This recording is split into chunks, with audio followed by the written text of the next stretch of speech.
about to go down.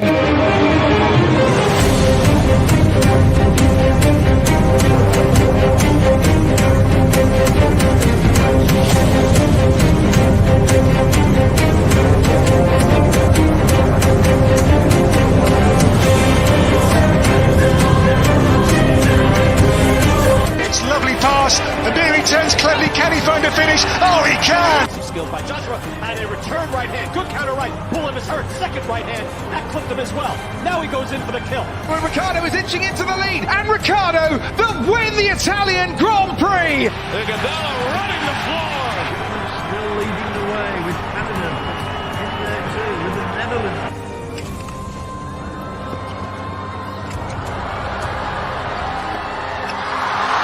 And Musa makes it 4 goals in 2 World Cup matches. The Monaco Grand Prix! Ricciardo triumphant in Monza. Through Bowden Barrett and an early touch and an excellent... Sports Orbit. We make the world go round.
It's about to go down.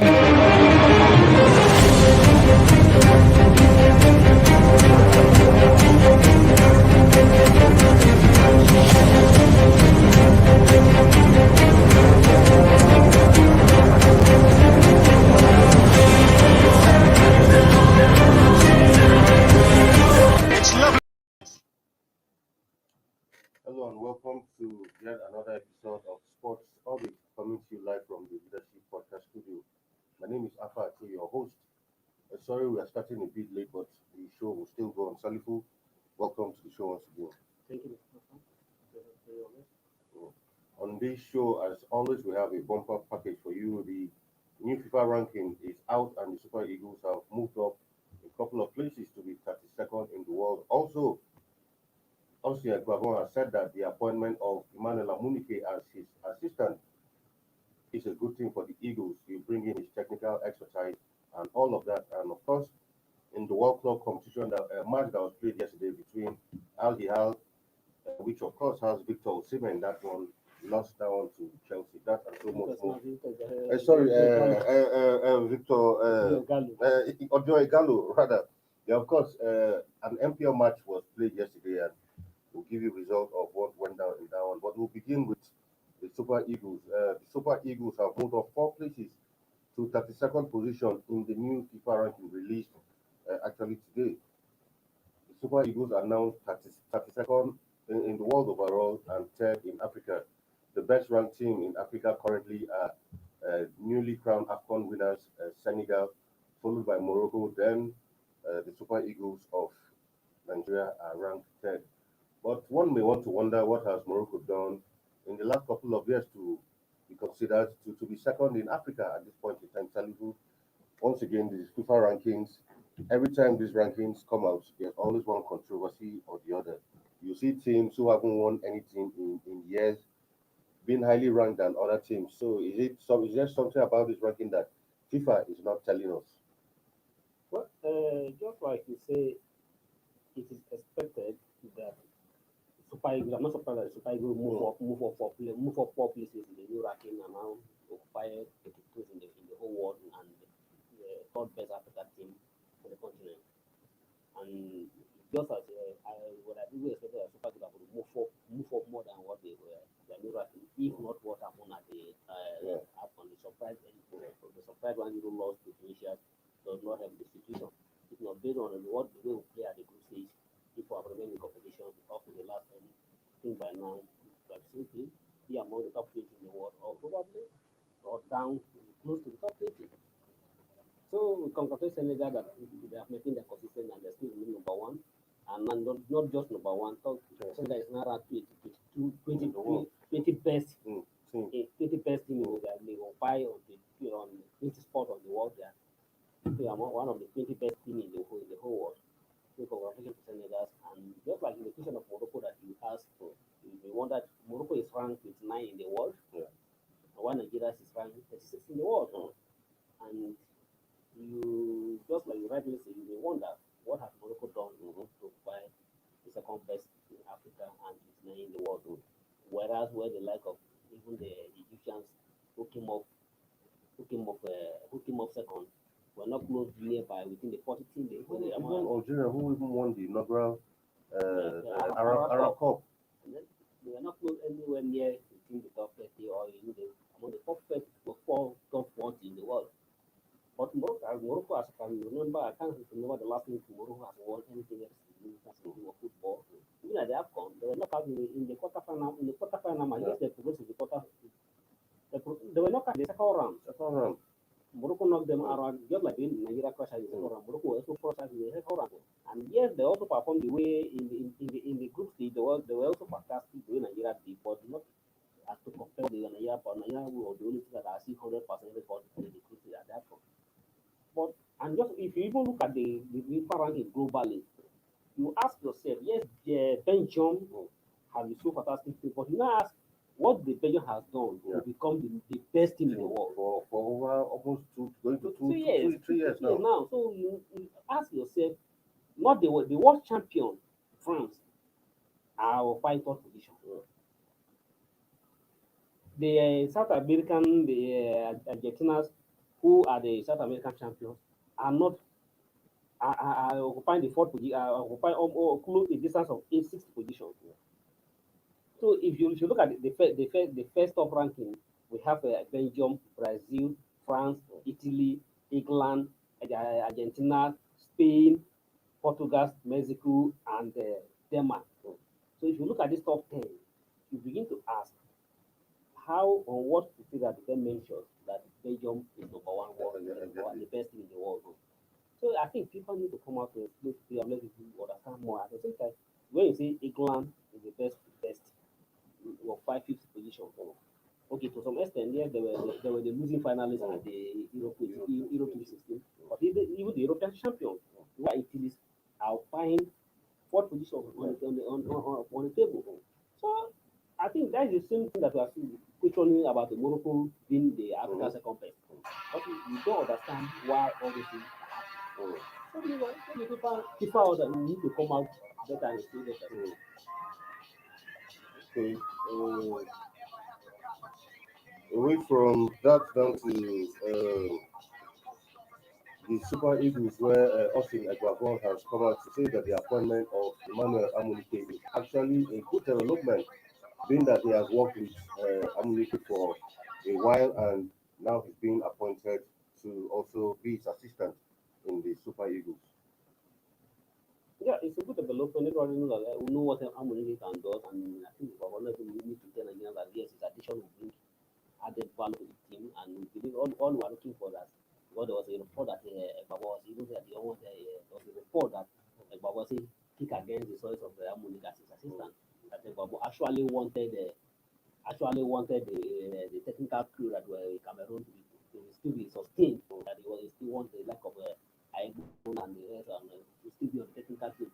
That he was not happy that was not he don't like the choice of Amunike. That was the report. But it's good that he's coming out clearly to say no that people that here Amunike is going to bring qualities to the team, to add value to the team, and definitely if you like it always super Egbavo was a defender to the stage. Yeah. And Amonike was one of the best winger and the top striker in his league. So definitely to me it is the same semblance now. Why Egbavo could concentrate Amonike can also concentrate on how to score goals. Exactly. Because and if you look at it generally, Super Eagles are very long time in scoring goal. We play match without producing much of goal, and if you don't score goal, you don't win the match. So I think the inclusion of Amunike as the immediate assistant to the football generally add value and fortify the teams and make sure that Super Eagles can also play. And thank God that the Super Eagles are gradually returning to the era of playing away. When Super Eagles played from the week get to for week, Amunike was one of those who were used at the wing, and now he has come to the team. And more importantly, that the team has started playing using the wing, we have to wing and African play. So his inclusion as a member of the technical group will going to strengthen the team. Definitely going to strengthen the team well. And I mean, if we all, for those of us who know about Amunike, his technical abilities is not in doubt. Yeah. I mean, his achievements, his records are there to show. So for anybody to even suggest, I mean, sometimes rumors always come out like that because no disrespect to the likes of Paul Aibo, but when you look at them vis-a-vis Simone and Amunike, I don't think there's any, you can't compare at all. So I think it's also a good development for someone who has been able to coach a different African country because a lot of times that's how you even test how good the coach is. Yeah. The like of Keshi was until he was able to coach Togo, coach Mali. That's when even in Nigeria we started respecting him as a big coach. Because once you are able to go out of your country to go to another country, not just coach, but to qualify them for a tournament as your first accord, it's not a mean achievement, a small achievement. So just like the case you mentioned, apart from being the big boss or Yeah. doing his day as a captain of the team, it was when he went to Congo. Surprisingly, a country that is not up to even Lagos or the exactly. Congo is more Congo that is not known for football. And today, I may be wrong, but I'm not disrespecting Togo, but I don't think Togo will ever forget what Kishi has done. At all. Because I don't think Togo will ever have opportunity to play the World Cup again.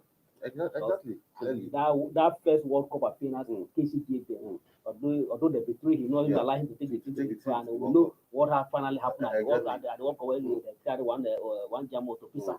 When they World Cup, And that was when people started respecting Togo because he achieved unachievable results when nobody expected. Remember, Togo were in the same pool World Cup against the lack of Senegal. Of course, a very tough group. A very tough group against the lack of Senegal. Yeah. But Togo surprisingly qualified. So I think the disappointment is actually a welcome development onto the MPFL where we witnessed one game yesterday. Heartland hosted Gombe United in that one, and the match ended 1-1 draw. After back-to-back losses, Heartland were able to come up with 1 point against Gombe United in that one. Yes, I'm not. Nobody surprising what the Atlantic went through. I think the leagues and the government or those who are in charge of the club need to come out and ensure that the players are being paid their money. Because when you are playing and you're not sure of what you are going, you're not sure where either you are going to get your food from. Definitely, you can't play ball when you're not sure of either you are going to have a food on your table. Yes, in as much as football is about passion, those players are playing this their only source of revenue, this is the only source of livelihood. So you need to pay them. And if they want the club to go back to obligations, I think the management of the club, it's not about him the NFL to find them. They need to do about it. Exactly. I see this Heartland going back to relegation, yes. It's not good for the club. So anyway, that's how it went down in that one yesterday. Now on to the Club World Cup that was played last night between Al Hilal, where Odion Igalo featured in that one, but they couldn't do much in that one as they were knocked out 1-0 by Chelsea. That goal was an early goal actually scored by Romelu Lukaku. Several times Al Hilal came close to equalizing, but it wasn't to be. And But if you watch that match, I give it kudos to El Hilal. They played very well. They played the game Played very fantastically. well, Showed yeah. that they were a team to call. They were in the World Cup to compete, and not just a single ball. Those that Chelsea were lucky to run out. Even the goal they got was just a cheap goal. But a mistake from the defender when the defender wanted to clear the ball and play into the Lukaku hands. But Chelsea know that yes, they have the red top in yesterday, and I also give kudos to the El Hilal because they tried. The final of that one. I mean, they still have a chance to play a third place match on Sunday against Egypt's Ali in that one, and the final will come up later that day where Chelsea will take on Palmeiras of Brazil. And at this point, we will go on a short break, and when we come back, we'll still have so much in store for you. Don't go nowhere.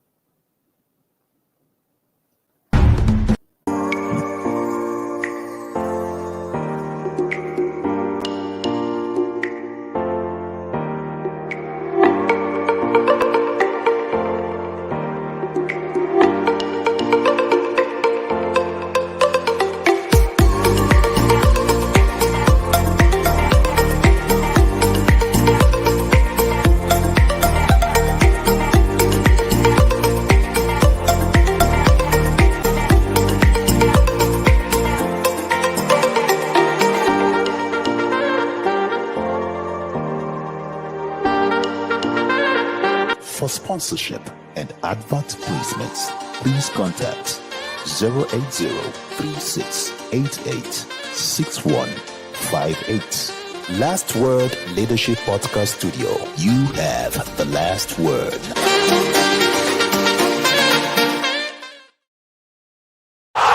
Sports Orbit. We make the world go round. Welcome back from that short break onto basketball, where the Tigers are set to play China in one of the qualifying matches for the FIBA World Cup coming up. The Tigress rather, will be in action later today against China. African basketball champions versus China in the Asian competition. They came second.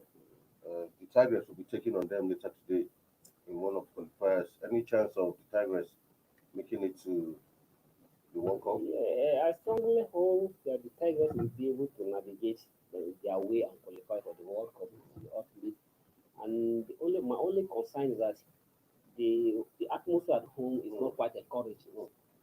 So, and I pray that it doesn't have a negative effect on the players. But when the atmosphere at home is not quite encouraging, you definitely you are going to perform. And I see that the girls will be who they are, who are always trying to showcase themselves and also try to do the country proud, not mining whoever is trying to hinge on their right. So going to do something what quite well. And for this one, they are in they qualify for that as an African fan champion, back to back two-time champion. And so nobody is in doubt about their capabilities and what they can do. Even the Chinas will be more worried about the African champion because over the years the Tigers have shown that yes, they are reckoned to force they forced to reckon with to back the game of basketball.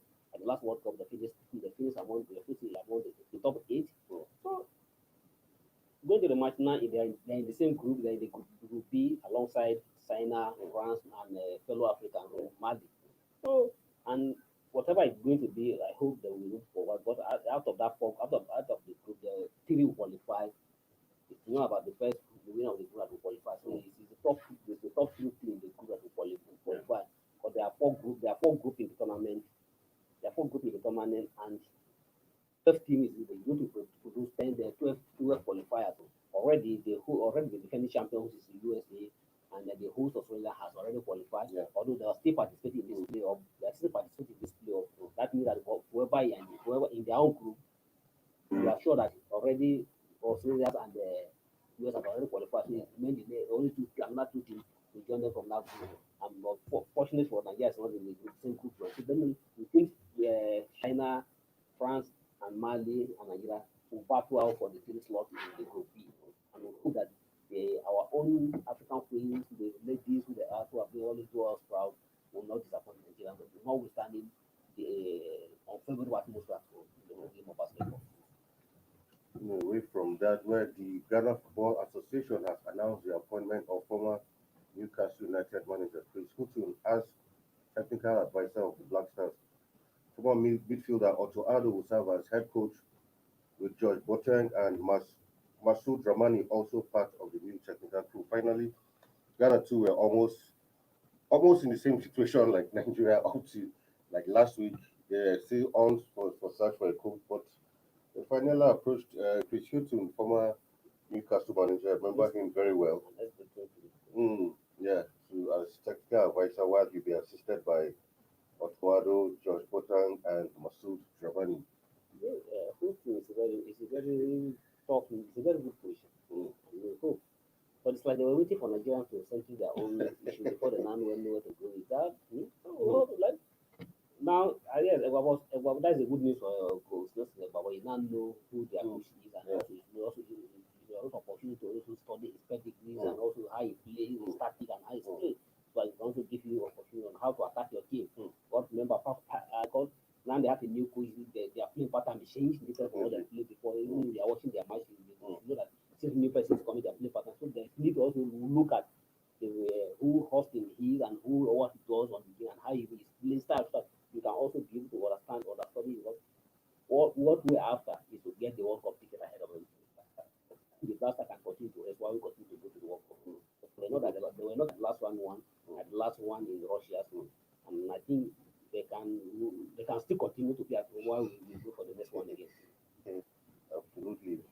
Looking at Chris Hughton, one might want to say that this is first time in African football. Never really had the experience in Africa. Don't you think that will sort of impact negatively on?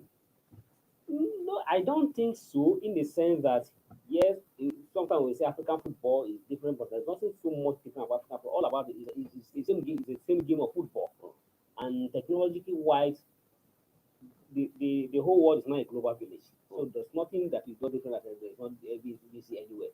In as much as in my have not be coach in Africa, been to Africa, is always follow Africa follow African football. And now that I've been with you, I think he closely monitor what is happening in African game of football. So there's nothing different. There's no so much difference between African football and European football or South American football. It's all about the 11 versus 11, and it's all about the same 100 meters, 400 square meter pitch. So there's nothing big deal about it. For him to have accepted the job, he knows that he can deliver. All right. But my own that he shouldn't deliver against Nigeria. He can deliver after maybe qualify them for the Africa Cup. Next AFCON. AFCON, but not you will not be shocked or you will not be shocked if you didn't qualify for the World Cup. So you shouldn't be worried about the World Cup. All right. Away from that, onto transfer news where Arsenal have also entered the race to sign Nigeria's Victor Osimhen. Recall that since Arsenal, Aubameyang actually left the club, Arsenal are short up front, and they feel Osimhen fits the right profile to fit in that striking position. Tottenham are also eyeing a move for Osimhen, but the Gunners seem to be more interested. Of course, a couple of other clubs too in the last week too have also indicated their interest. But apparently, Napoli, I think about 2 weeks ago, Napoli slammed a 90 million pound price tag on Osimhen. If you want to get him, if you're free to get him, but once you can cough up 90 million pounds, then you're free to have him. I think with that decision, I think Arsenal has already been pushed away. Because I don't see Arsenal come to outsource the money based on their pending on the transfer right from the day of as a and I think that level of not willing to pay much money on the player.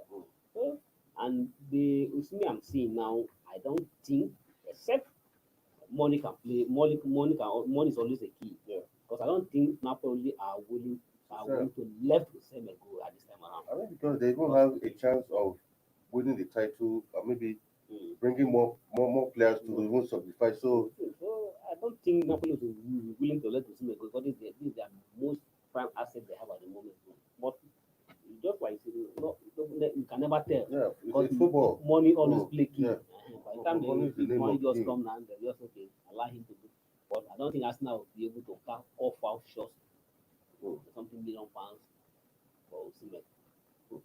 Not that Osimhen is not worthy of the money. No, yeah, but we know. I mean, but I don't we think know when it Arsenal comes to buying of players, there's a limit where Arsenal usually don't want to go. And just like there's something that is happening at Arsenal and a whole lot of Arsenal fans and whoever is interested is going to be most concerned. But the way Arteta is trying to manage that team, to me, is trying to destroy the club.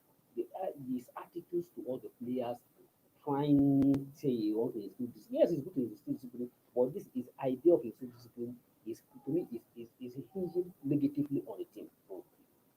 The way you can look at the way he led the action, the way he's acting, his crisis against Aubameyang, the Osimhen Ozil scenario is still in place now. Aubameyang now he has made Lacazette as the captain of the club.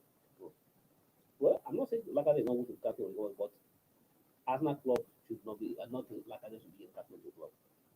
Yeah, I mean, totally agree with you. You look at the team and you feel that there are some players there who have done more to even end that captainship, and there have even been talks of that time of Lacazette even wanting to move on in the summer. Away from that, Liverpool manager Jurgen Klopp has said that Mo Salah, his talismanic striker, is still struggling with the disappointment of losing the AFCON final. Of course, like we said here yesterday, I mean, I asked the question. I said, I think his manager understands that look, this will be weighing on his mind. Even though I'm sure he's wanting to return back to action, is to try to put that over him. But he's human. It will take him a long time for it to get out of it completely. Because after getting so close to it and not touching, it would have been better that you not in the second round. Yeah, at least Nigeria players have exactly. Already, you know, but getting so close to so it close. and not. And just like you can see in his face, the pain in his face. Yeah. And even the Cameroon who hosted the Africa Cup, who finished, you see how they were celebrating, or even win the bronze medal. Exactly. But you that have a silver medal, you're so angry, you're crying, and so that is life for you. Somebody who finished second is not happy, but somebody who finished third, I think Cameroon, even the president of the Cameroon Football Federation, Cameroon, if you join them in the dancing, the dancing, smiling, and all sorts of singing. Why Salah is still not have a bad feeling, mind concerning losing Afon, and I sympathize with him. Yes, I think this will still stay with him for very long time. He will continue to remember this pain. But more importantly, that he came close in 2017 and came close again this year. He came close in 2017 and came close again this year within a space of 5 years, and he could not win for 2 times in the final for within a space of 5 years. It is not really going to be good for him, and he will continue to remember this. More importantly, unless who say God give you opportunity and be able to win it next year at the Cote d'Ivoire. If not, you will pass down the message to his children.